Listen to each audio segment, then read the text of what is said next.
जय भगवती। सभी साधकों को बहुत बहुत शुभकामनाएं और शुभाशीष। जो नए साधक श्री विद्या साधना परिवार से जुड़ रहे हैं उनको बहुत बहुत शुभकामनाएं। आज हम विषय ऐसा ले रहे हैं कि पूर्व काल के अंदर में वशिष्ठ, जमदग्नि, भरद्वाज, गौतम इत्यादि ऋषि हुए, परशुराम। यह सब ऋषियों के अंदर में ईश्वर की दिव्य चेतनाएं थीं। उक्त काल, उस काल में भगवान स्वयं सीधे अवतार लेने के वजह से इन लोगों को ज़्यादा अवतारी पुरुषों के रूप में स्थापित नहीं किया गया, सिर्फ परशुराम जी को किया गया। लेकिन इन सब के अंदर में भगवान के अंश थे और हर एक ऋषियों की अपनी अपनी परंपराएं थी और अपनी अपनी शक्तियां थी, जो आज भी इस पृथ्वी पे विद्यमान है, जो कार्य कर रही है। अगर आपको विशेष ज्ञान की साधना में आवश्यकता पड़ रही है या कुछ आपको समझ नहीं रहा है तो आप ऋषियों की साधनाएं भी करें। ऋषि की साधना से आपको दिव्य ज्ञान प्राप्त होगा, खगोलिक, भौगोलिक। कभी कभी बहुत सटीक समय पे साधना प्रारंभ करनी चाहिए तो वह एक दिन के अंदर में साधना का 10 गुना फल मिलता है। लेकिन वह कौन सा दिन, वह हम सुनिश्चित नहीं कर पाते हैं।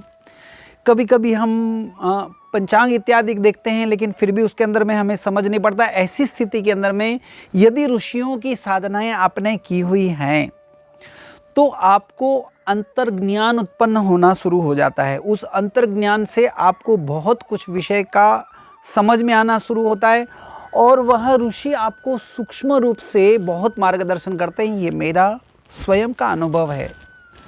तो आप उस ऋषियों की साधनाएं करने कैसी चाहिए, तो उन ऋषियों की साधनाओं के लिए उन्होंने बहुत अच्छी सी मार्गदर्शिका दी हुई है, जिसके अंदर में जैसे परशुराम ऋषि हैं, भगवान का रूपी उनको बोला गया है। वशिष्ठ ऋषि हैं, भरद्वाज ऋषि हैं, अगस्त्य ऋषि हैं, यहाँ तक कि याज्ञवल्क्य ऋषि हैं। इन सभी की साधनाएं होती हैं।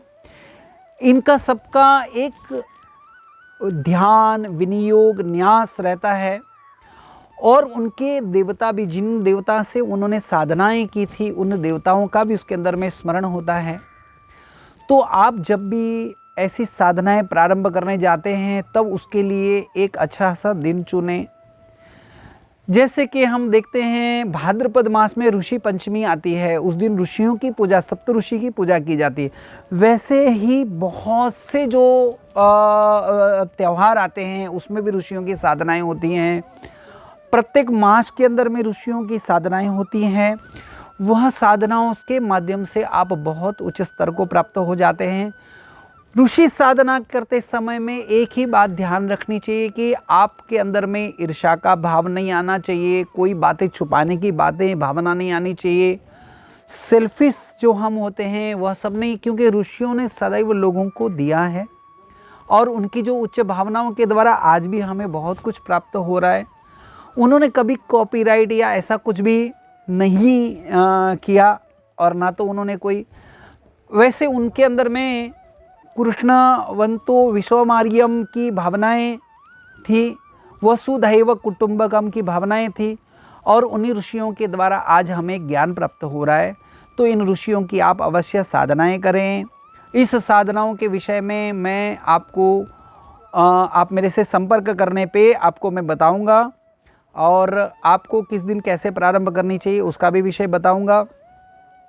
तो आप मुझसे संपर्क में आइए और हमारे साधकों के द्वारा आपको भी इस विषय में मार्गदर्शन मिलेगा। अगर जो मैं व्यस्त हूँ तो आप ज़रूर साधना मार्ग पे आइए, वैदिक मार्ग पे आइए। जीवन को बिल्कुल सात्विकता पे ढांचे में अपने को ढालिए। जीवन बहुत उत्कृष्ट हो सकता है, उत्तम नहीं, उत्कृष्ट। यह उत्कृष्ट जीवन को आप जीने का प्रयत्न करें। आहार शुद्धि वगैरह वगैरह सबको बात को ध्यान रखते हुए बहुत अच्छे मार्ग पे जाएं। आप मेरे इस वीडियो को ध्यान से सुने और लोगों को भी सुनाएं। और आप सब्सक्राइब जरूर करें, बेल आइकन दबाएं। आपको कुछ अगर जो इस विषय में पूछना है तो आप मुझे पूछ सकते हैं। जय भगवती, जय श्रीमन नारायण, हर हर महादेव।